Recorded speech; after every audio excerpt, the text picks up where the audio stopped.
Breaking చూస్తున్నాం. సాక్షి మీడియాలో అనుచిత వ్యాఖ్యలు చేసిన వారిపై సీఎం చంద్రబాబు సీరియస్ అయ్యారు. ఆడబిడ్డలను అవమానించే వారిని ఉపేక్షించేదే లేదని స్పష్టం చేశారు. అనుచిత వ్యాఖ్యలు చేసిన వారిపై అత్యంత కఠిన చర్యలుంటాయని హెచ్చరించారు. మన తల్లులు చెల్లెళ్లపై దారుణ వ్యాఖ్యలు క్షమించడాని నేరమని అన్నారు. రాజకీయ మీడియా ముసుగులో వికృత పోకడలు సాగిస్తున్నారని, ఇలాంటి వికృత పోకడలను తీవ్రంగా ఖండిస్తున్నారని తెలిపారు. స్త్రీ జాతికి జగన్ క్షమాపణలు చెప్పాలని సీఎం డిమాండ్ చేశారు. జగన్ ఇప్పటికీ ఖండించకపోవడం విచారకరమని అన్నారు. రాజధానిపై విషం చిమ్మే కుట్రలో భాగమే ఇలాంటి వ్యాఖ్యలు చేశారని ఆరోపించారు. మహిళలపై ఉద్దేశపూర్వకంగా నీచంగా మాట్లాడారని, మొత్తం మహిళా సమాజాన్ని అవమానించారని దుయ్యబట్టారు. ఇలాంటి నీచ సంస్కృతికి కూటమి ప్రభుత్వం చెక్ పెడుతుందని సీఎం తెలిపారు. ఇక ఇదే అంశానికి సంబంధించి మరింత సమాచారం కరెస్పాండెంట్ రామకృష్ణ అందిస్తారు. రామకృష్ణ, సాక్షి టీవీ ఛానల్లో అమరావతి మహిళలను ఉద్దేశిస్తూ జర్నలిస్టులు చేసినటువంటి తీవ్రమైన వ్యాఖ్యల్ని సీఎం చంద్రబాబు తీవ్రంగా ఖండించినట్లుగా తెలుస్తుంది. మరి అనుచిత వ్యాఖ్యలు చేసిన వారిపై చట్టపరంగా ఎలాంటి శిక్షలు తీసుకోనున్నారు? దేవి, సాక్షి టీవీ డిబేట్ సందర్భంగా జర్నలిస్టు కృష్ణరాజు అమరావతి ప్రాంతానికి సంబంధించినటువంటి మహిళల పట్ల ఆయన చేసినటువంటి వ్యాఖ్యలు రాష్ట్ర వ్యాప్తంగా కూడా కలకలం రేపాయి. పెద్ద ఎత్తున రాజధాని ప్రాంతానికి సంబంధించినటువంటి మహిళలతో పాటు రాష్ట్ర వ్యాప్తంగా ఉన్నటువంటి మహిళా లోకమంతా ఆయన వ్యాఖ్యలను తీవ్రంగా ఖండిస్తూ తమ యొక్క నిరసనలు కూడా తెలియజేస్తున్నటువంటి పరిస్థితి ఉంది. ఈ రోజు ముఖ్యమంత్రి చంద్రబాబు కూడా ఈ విషయం మీద స్పందించడం జరిగింది. మహిళల వ్యక్తిత్వపై దాడిని ఎట్టి పరిస్థితిలో కూడా ఉపేక్షించేది లేదని ముఖ్యమంత్రి చంద్రబాబు పేర్కొన్నారు. రాజకీయంగా మీడియా ముసుగులో మహిళల ఆత్మగౌరవాన్ని దెబ్బతీసే వారి మీద అత్యంత కఠినమైనటువంటి చర్యలు తీసుకుంటామని కూడా ఆయన తెలియజేశారు. రాజధాని ప్రాంత మహిళల మీద వికృత వ్యాఖ్యలను వారు తీవ్రంగా ఖండిస్తున్నారని కూడా ఈ సందర్భంగా ప్రకటనలో పేర్కొంటున్నారు.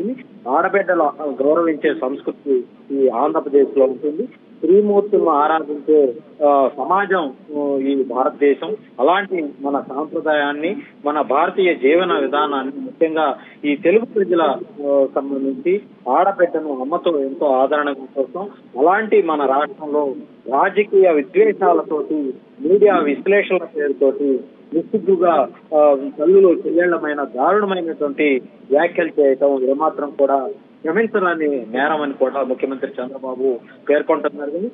ఎప్పుడు అనుసరించే ఈ విష సంస్కృతి ఏదైతే ఉందో గత ఎన్నికల్లో ప్రజలు తీర్పిచ్చినప్పటికీ కూడా వైసీపీ ప్రభుత్వ వైఖరిలో ఏమాత్రం కూడా మార్పు రాలేదనేది నిన్నటి ఈ జర్నలిస్టు వ్యాఖ్యల ద్వారా స్పష్టమవుతుందని కూడా ఈ సందర్భంగా ఆయన చెప్పినటువంటి పరిస్థితి ఉంది.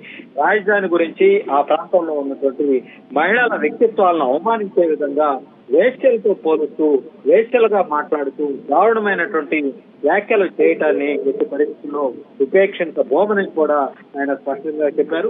రాజకీయ మీడియా ముసుగులో జరుగుతున్నటువంటి ఇలాంటి వికృతమైనటువంటి పోకడలను ప్రతి ఒక్కరూ కూడా తీవ్రంగా ఖండించాల్సినటువంటి అవసరం ఉందన్నారు. తన సొంత మీడియా ఛానల్ ద్వారా జరిగినటువంటి ఈ దారుణాన్ని ఇప్పటి వరకు కూడా మాజీ ముఖ్యమంత్రిగా ఉన్నటువంటి జగన్మోహన్ రెడ్డి కనీసం ఖండించకపోవటం, స్త్రీ జాతికి క్షమాపణ చెప్పకపోవటం మరింత విచారకరమని కూడా ముఖ్యమంత్రి చంద్రబాబు వ్యాఖ్యానిస్తున్నది. రాజధానిపై ఒక రకంగా విషం చిమ్మే కుట్రల్లో భాగంగానే ఆ మహిళల మనోభావాలను గాయపరిచిన వారి మీద అత్యంత కఠిన చర్యలు తీసుకుంటామని కూడా చంద్రబాబు స్పష్టం చేసిన పరిస్థితి ఉంది. గత విధ్వంస ప్రభుత్వం మీద రాజధాని మహిళల పోరాటాన్ని మనసులో పెట్టుకొని ఇవాళ ఆ ప్రాంతంలో ఉన్నటువంటి మహిళల మీద ఉద్దేశపూర్వకంగానే నీచమైనటువంటి ఇలాంటి వ్యాఖ్యల్ని మహిళా సమాజాన్ని అవమానించే విధంగా, మహిళలు గౌరవించే వారి ఆత్మగౌరవానికి అండగా నిలిచే కూటమి ప్రభుత్వం ఈ నీచ సంస్కృతికి చెక్ పెట్టే బాధ్యత తీసుకోబోతోంది. తప్పనిసరిగా ఎవరైతే ఇలాంటి వ్యాఖ్యలు చేశారో వాళ్ళందరి మీద కూడా కఠిన చర్యలు తీసుకుంటామని ముఖ్యమంత్రి చంద్రబాబు చాలా స్పష్టంగా చెప్పినటువంటి పరిస్థితి ఉంది. మరి ఇప్పటికే రాష్ట్ర వ్యాప్తంగా కూడా ఈ ఏవైతే ఈ సాక్షి డిబేట్ సందర్భంగా జర్నలిస్టు కృష్ణరాజు చేసినటువంటి వ్యాఖ్యలు కావచ్చు, అలాంటి డిబేట్ ను ఉద్దేశపూర్వకంగా నిర్వహించినటువంటి సాక్షి ఛానల్ మీద కావచ్చు వెంటనే తక్షణం చర్యలు తీసుకోవాలని ఒకవైపు తెలుగుదేశం పార్టీ నేతలు, ప్రజా సంఘాలు వీళ్ళంతా కూడా రాష్ట్ర వ్యాప్తంగా పోలీసులకు ఫిర్యాదు చేశారు. ఏకంగా అసెంబ్లీ డిప్యూటీ స్పీకర్ గా ఉన్నటువంటి రఘురామకృష్ణరాజు కూడా స్వయంగా ఆయన డీజీపీకి ఫిర్యాదు కూడా పంపినటువంటి నేపథ్యంలో ఇటు మహిళా కమిషన్ కూడా దీని మీద ఇప్పటికే ఫిర్యాదులు అందుకుంది. మహిళా కమిషన్ కూడా సీరియస్ గా ఉంది. బహుశా సోమవారం దీనికి సంబంధించి ఏం చేయబోతా ఉన్నారు, ఎలాంటి యాక్షన్ తీసుకోబోతా ఉన్నారు అనే దాని మీద ఒక డైరెక్షన్ వచ్చే అవకాశం అయితే కనిపిస్తా ఉంది. దేవి, సోషల్ మీడియాలో విరుచుకుపడేటువంటి ఆ వైసీపీ బ్యాచ్ ఏదైతే ఉన్నారో మరి వాళ్ళు ఈ అంశంపై స్పందించకపోవడాన్ని ఎలా చూడాలంటారు? మరి వీళ్ళు కానీ వైఎస్ఆర్సీపీ అధినేత జగన్ కానీ వాళ్ళ మాటలకి, ఆ జర్నలిస్ట్ కృష్ణంరాజు మాటలకి ఏకీభవిస్తున్నారని అనుకోవచ్చా? ఇవాళ వైఎస్ఆర్ కాంగ్రెస్ పార్టీలో ఉన్నటువంటి చాలా మంది నేతలు తమ పార్టీకి సంబంధించినటువంటి వ్యవహార శైలిని తీవ్రంగా తప్పుపడతా ఉన్నారు. నిన్నటి సాక్షి డిబేట్ లో ఏవైతే మహిళల పట్ల అనుచితంగా మాట్లాడినటువంటి వ్యాఖ్యలు ఏవైతే ఉన్నాయో వాటిని వైఎస్ఆర్ కాంగ్రెస్ పార్టీలో ఉన్నటువంటి కొంతమంది లీడర్లే తీవ్రంగా తప్పుపడుతున్నటువంటి పరిస్థితి కనిపిస్తా ఉంది. వాళ్ళల్లో వాళ్లే అంతర్మతనం చెందుతా ఉన్నారు. ఎందుకు ఈ తరహా పోకడాల్లో పార్టీ అధినాయకత్వం పోతా ఉందనేది కూడా వాళ్ళు కూడా అంతర్గతంగా చర్చించుకుంటున్నారు. ఇలాంటి ప్రజా వ్యతిరేకమైనటువంటి నిర్ణయాలను ప్రతిపక్షంలో ఉండి మనం ఈ విధంగా చేస్తే కనుక భవిష్యత్తులో పార్టీ మనుగడ కష్టం అవుతుందన్నటువంటి అభిప్రాయాన్ని కూడా కొంతమంది సీనియర్లు వ్యక్తం చేస్తా ఉన్నారు. అయినప్పటికీ కూడా ఇప్పటికీ అధినేత జగన్మోహన్ రెడ్డి వైఖరిలో ఏమాత్రం కూడా మార్పు రావటం లేదన్నటువంటి అభిప్రాయంలో కొంతమంది పార్టీలో ఉన్నటువంటి సీనియర్లు కూడా ఉన్నారు. నిన్న జరిగినటువంటి ఘటన ఏదైతే ఉందో దాని తాలూకా కూడా రాష్ట్ర వ్యాప్తంగా మహిళల్లో ఆగ్రహం చట్టాలు తెలుసుకుంది. వాళ్ళు తీవ్రంగా తమ యొక్క నిరసనను వ్యక్తం చేస్తా ఉన్నారు.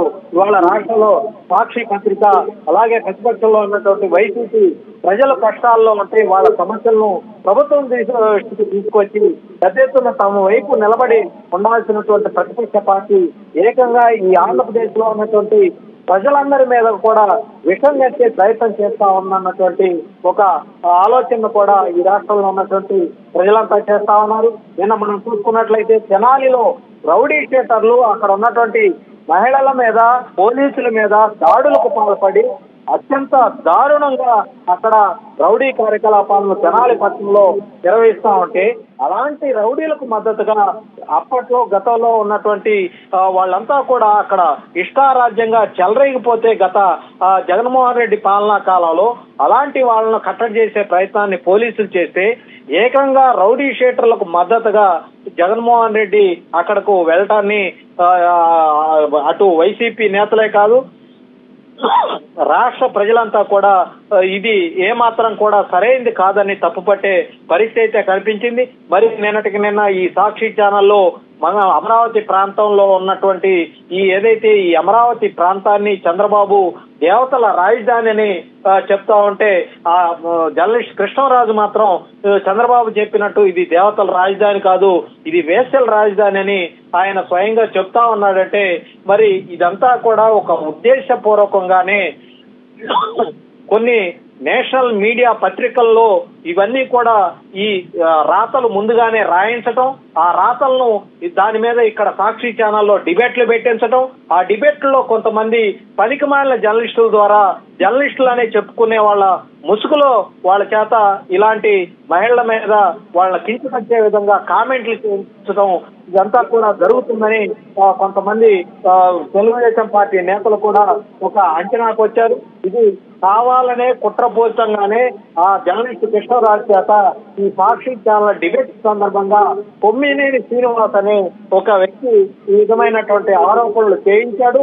ఆయన ఆరోపణలు చేస్తున్నప్పటికీ కూడా కనీసం వాటిని నిలువరించే ప్రయత్నం కొమ్మినేని శ్రీనివాస్ చేయలేదు.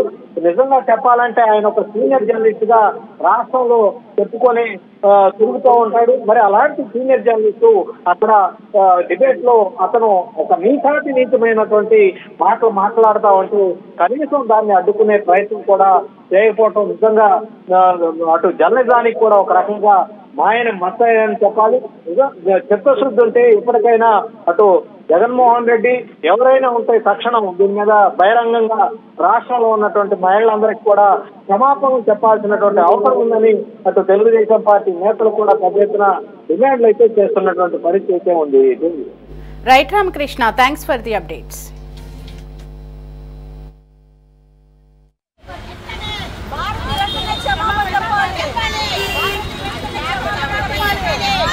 వెనక్కి రండి, వెనక్కి వస్తే అందరికి వస్తాయి కదా.